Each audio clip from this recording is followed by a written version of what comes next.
শিবু কাকা কোথায় বলতে পারেন? শিবুদা? শিবুদা তো চলে গেছে। চলে গেছে? হ্যাঁ, সেবার শহর থেকে এসে গুন্ডাগুলো যেভাবে মারলো, শরীর পুরো ভেঙে গেছে। ভ্যান চালানোর ক্ষমতাও ছিল না যে কাজ করে খাবে। তখন ভাগ্নে এসে শিবুদাকে নিয়ে গেল।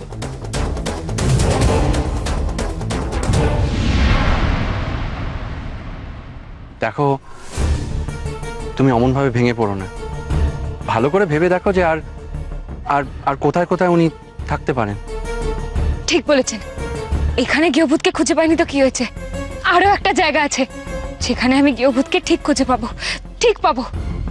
আরো একটা জায়গা? কোথায়? মোহনপুর, গৃহভূতের গ্রাম।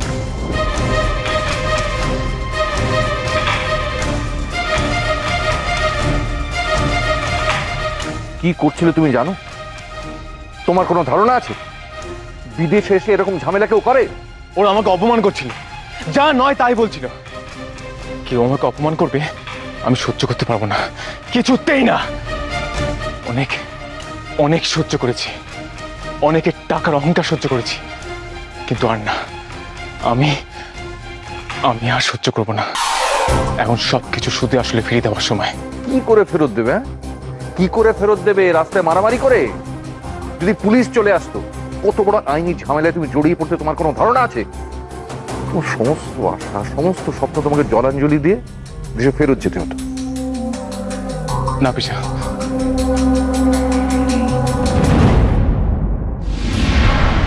আমি অতীতে ফিরে যাব না। আমি যোগ্য হয়ে ফিরবো। তাই নিজের লক্ষ্য স্থির রেখে তোমাকে এগিয়ে যেতে হবে। তুমি যদি বারবার একই ভুল করো, তুমি এগোবে কি করে? হ্যাঁ পিসা, হঠাৎ করে মাথাটা গরম হয়ে গেছিল, তাই ওরকম করে ফেললাম। আমি কথা দিচ্ছি এরকম আর হবে না। যেভাবেই হোক আমাকে আমার লক্ষ্যে এগোতেই হবে। আমার গ্রামের বাড়ির চূড়ান্ত দারিদ্রতা ভুলে আমাকে এগোতেই হবে, যাতে ভবিষ্যতে আমাকে কেউ কেউ চাষা বলে হ্যাটা না করতে পারে।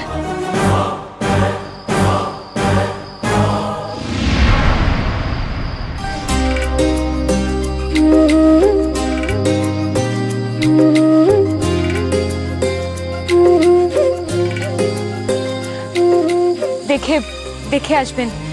এদিকটা কাদা আছে, আপনি ওদিকটা দিয়ে আসুন। হ্যাঁ, বৃষ্টিতে এখানকার রাস্তাঘাটের কি অবস্থা, তাই না? এটা হলো আমার গৃহভূতের গ্রাম, মোহনপুর। আমি না একটা ব্যাপার ঠিক মেলাতে পারছি না। মানে তুমি সত্যি এখানে বিয়ে করে মানে এই গ্রামে এসেছিলে? মন তো আর শহর গ্রাম দেখে মেলে না। আর আমি তো বলবো গ্রামের লোকেরা আজও খুব সহজ সরল হয়, অনেকটাই মাটির মতো। আমি না মানে আই ডোন্ট নো যে আমার এটা বলা উচিত কিনা। তবুও মানে বলছিলাম যে তুমি তো শহরের মানুষ আর উনি গ্রামের ছেলে। তুমি ওনাকে বিয়ে করে এই গ্রামে মানে এসো। হ্যাঁ, আমি গ্রামের ছেলে, মোহনপুর গ্রামের এক গরিব বাড়ির ছেলে। ওই গ্রামেই আমার বড় হয়ে ওঠা, পড়াশোনা। ওই গ্রামে এক প্রেসে কাজ করতাম, মাত্র 200 টাকা মাইনে।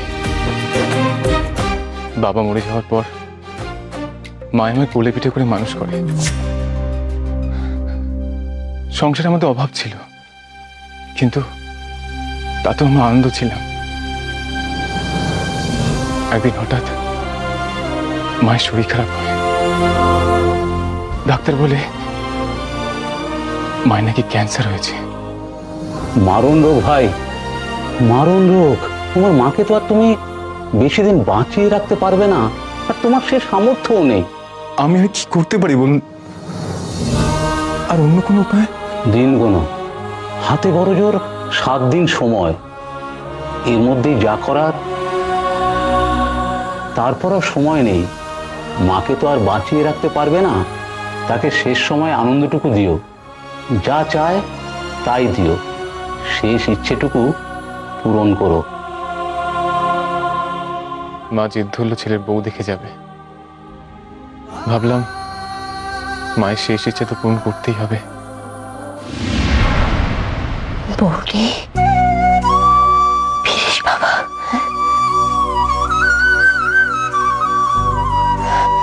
বৌদি ফিরিস।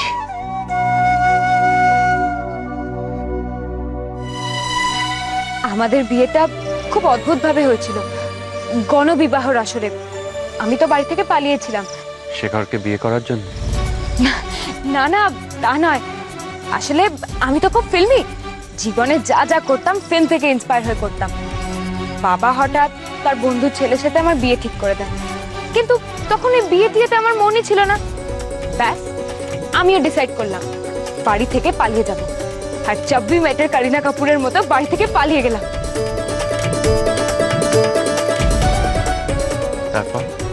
তারপর আর কি, তারপর যা হয়। বাবা আমাকে খুঁজতে পুলিশ লাগিয়ে দিল, আর আমি পুলিশ থেকে বাঁচতে লুকিয়ে পড়লাম ওই গণবিবাহর আসরে।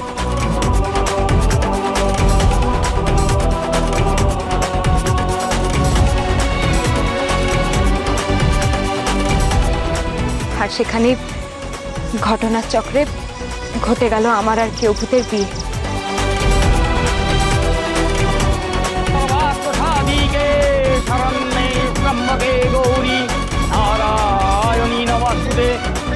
স্থিতি বিনাশানং শক্তিভূতে সনাতনে গুণাশ্রয়ে গুণময়ে নারায়ণী নমস্তুতে শরণাগত দীনাত্ম পরিত্রাণ পরায়ণে সর্বশাস্ত্রে হরে দেবী নারায়ণী নমস্তুতে।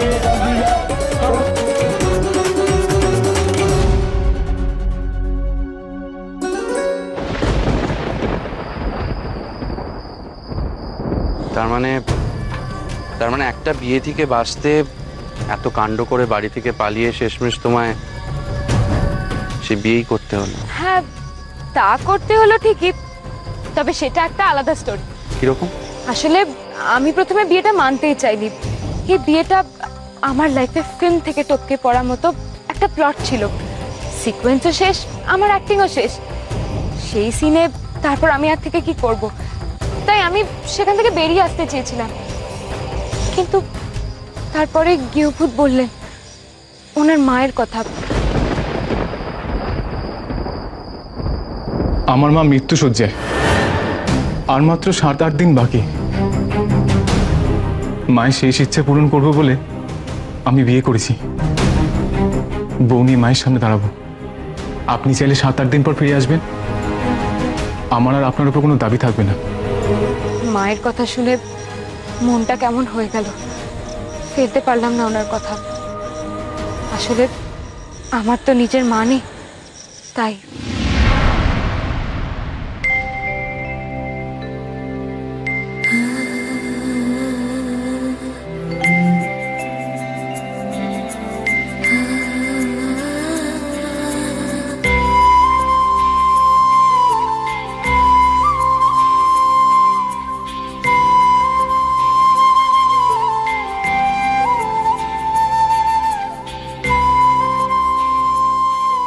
আমাদের গরিব বাড়িতে যেই পা পড়ল রাজকুমারী, জানি না কোন মন্ত্র বলে সবকিছু কিরকম পাল্টে যেতে লাগলো। বলতে পারেন সেই রাজকুমারী সব বদলে দিতে থাকলো।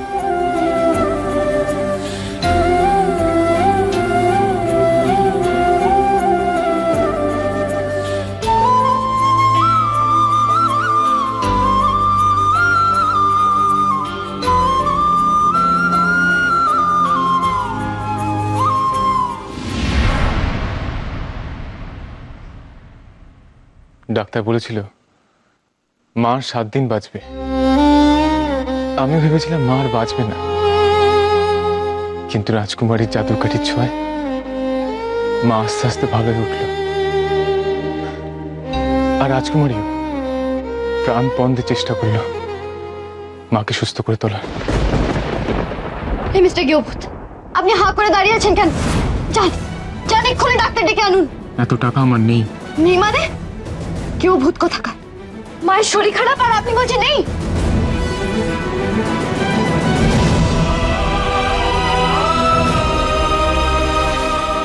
যান, এই হাতটা বেচে টাকা নিয়ে আপনার মায়ের চিকিৎসা করেন। যান।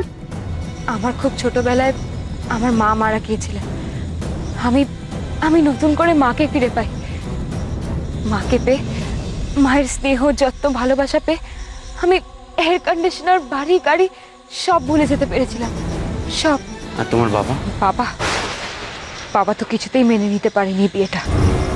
বাবা বাবা নানানভাবে গৃহভূতকে প্রেশারাইজ করতে লাগলো যাতে এই বিয়েটা ভেঙে যায়। আর এদিকে আমাকে এমন সিচুয়েশনের দিকে ঠেলে দিত যাতে আমাকেও বাড়ি ছেড়ে চলে আসতে হয়।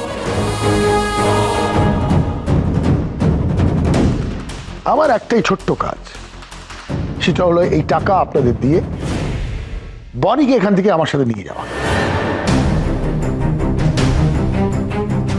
নতুন বউ, কিরে শেষ পর্যন্ত তুই এদের সকলের কাছে হেরে গেলি? মানতে পারলাম না বাবার কথা। কিন্তু তুমি তো প্রথমে নিজেই বিয়েটাকে মেনে নিতে চাও। তবে কিন্তু আমি যে ততদিনে গৃহভূতের বাড়িটাকেই ভালোবেসে ফেলেছিলাম। অদ্ভুত বাড়ি, আর সেখানকার অদ্ভুত অদ্ভুত সমস্যা। আর আমি ফিল্মি কায়দায় সেই প্রবলেমগুলোকে সলভ করতে লাগলাম। আর সেসবের মধ্যে কখন কিভাবে গৃহভূতের প্রেমে পড়ে গেলাম আমি রিয়েলাইজই করিনি। আচ্ছা আমায় বলতো, তুই ওভাবে শেখরের জন্য ছুটে গেলি কেন? মহাজনের সামনে ওকে ওভাবে আড়াল করে দাঁড়ালি কেন? নিজের বিপদের কথা না ভেবে ওইভাবে ঝাঁপিয়ে পড়লি কেন তুই? বল। এটাকে কি বলে জানিস? এটাকে ভালোবাসা বলে রে মেয়ে। তুই শেখরকে ভালোবেসে ফেলেছিস। জানি না খেয়ালে বসে কিনা, সেই রাজকুমারী ভালোবেসে ফেললো ওই গরিব ছেলেটাকে, কিন্তু সেটা মানতে পারলো না সেই রাক্ষস রাজা, রাজকুমারীর বাবা। ড্রাগ পেডলিং এ ধরা পড়েছে আপনার ছেলে, তারপরে বড় বড় কথা বলছে। আমি না ছাড়ালে না জেলে পচে মরতি। দিতেন মরতে, ছাড়লেন কেন? জেলে থাকলে বনির জীবন থেকে তো তুই সরে যেতি, কিন্তু সম্পর্ক ভাঙতো না। আর সেটা না ভাঙা অব্দি এই সোমনাথ চ্যাটার্জি শান্তি পাবে না। বেশ বেশ, আমার কথা শুনবি না তো? আবার বিয়ে তুই করবি না, ঠিক আছে? তাহলে দে আমার দেওয়া 2.5 লক্ষ টাকা এক্ষুনি দে। আমার এইটুকু জীবনেই আমি অনেকটা জীবন থেকে ফেলেছি।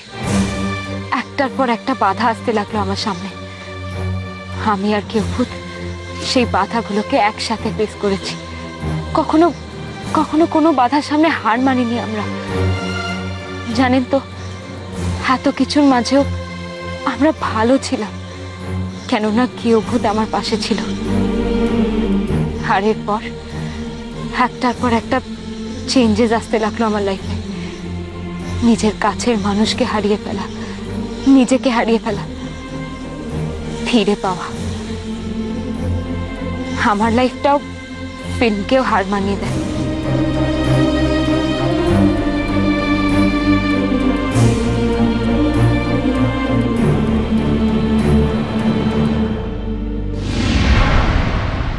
বনি বনি, কথা শুনবা? বনি!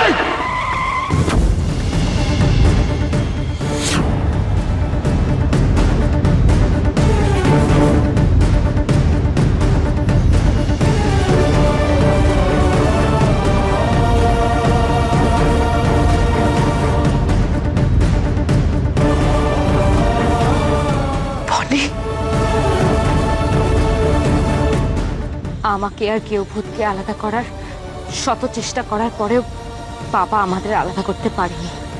আমরা আবার এক হলাম। কি করলে তারপর? আমি আর গৃহভূত আবার পালিয়ে গেলাম। এসে পৌঁছালাম ওই পলাশপুরে। তার মানে ওই শিবু কাকার বাড়ি, তাই তো?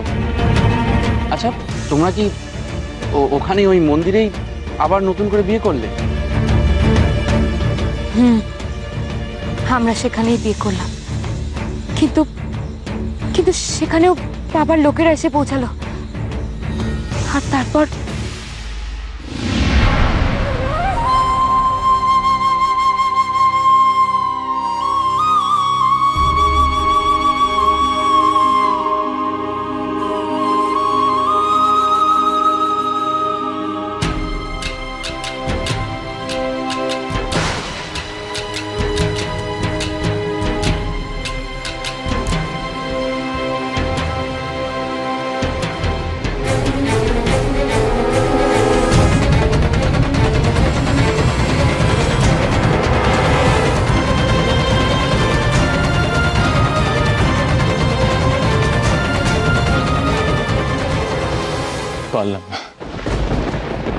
পারলাম না আমি আটকাতে। ওরা জোর করে রাজকুমারকে আমার কাছ থেকে নিয়ে গেল। তারপর সবটাই তো আপনার জানা। বলুন না, এরপরও কিভাবে কেউ অস্বীকার করে, কিভাবে বলতে পারে উনি আমাকে ঘেন্না করেন? হ্যাঁ, আমি গরিব বলে আমাকে ঘেন্না করেন? বলুন না, এটা কি করে সম্ভব? আজকে একজন বড় লোককে পেয়ে আমাকে এইভাবে বলে গেল, এইভাবে।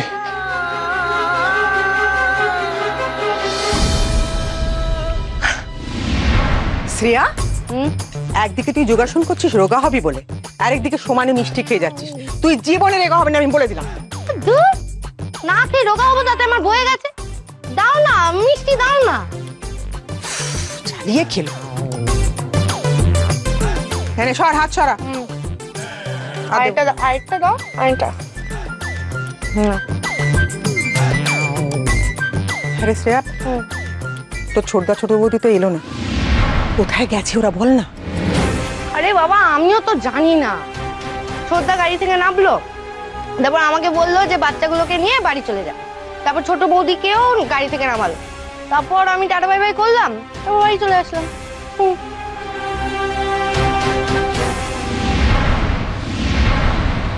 আমি পারলাম না সোহম, শত চেষ্টা করেও আমি গৃহভূতকে ওদের হাত থেকে মুক্ত করতে পারলাম না। বাবা আমাকে সমানে ভয় দেখিয়ে যাচ্ছিল যে বাবার লোকেরা গৃহভূতকে আটকে রেখেছে। যদি আমি বাবার কথা মতো না চলি তাহলে গৃহভূতকে ওরা মেরেই ফেলবে। সেই ভয়ে আমি বাবার মতো চলতে বাধ্য হলাম। আমি যা করেছি সব গৃহভূতকে বাঁচাতেই করেছি।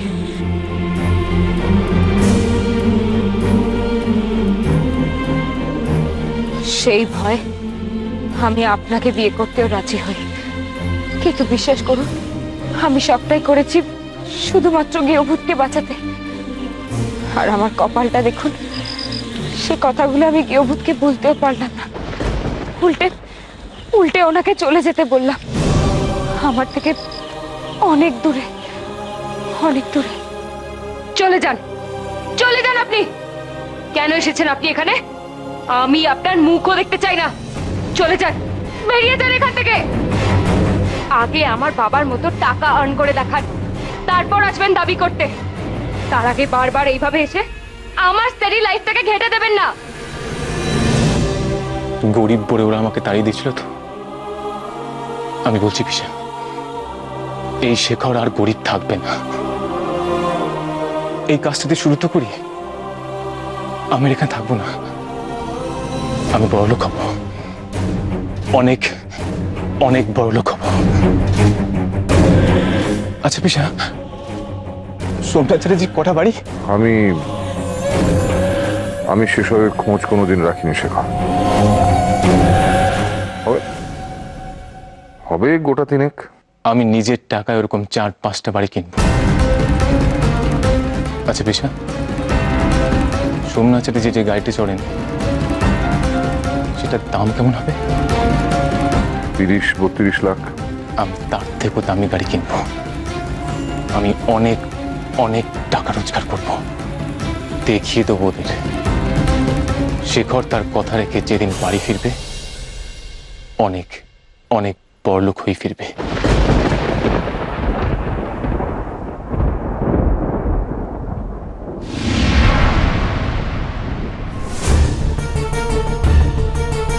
তুমি তুমি আমাকে তখন একবার সত্যিটা বললে তাহলে তো এনিওয়ে চাকো সব কথা।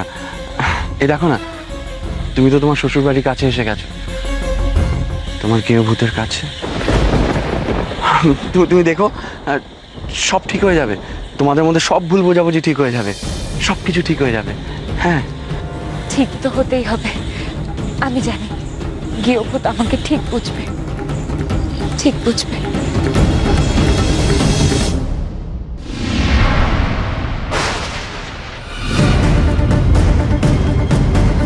কচিদা,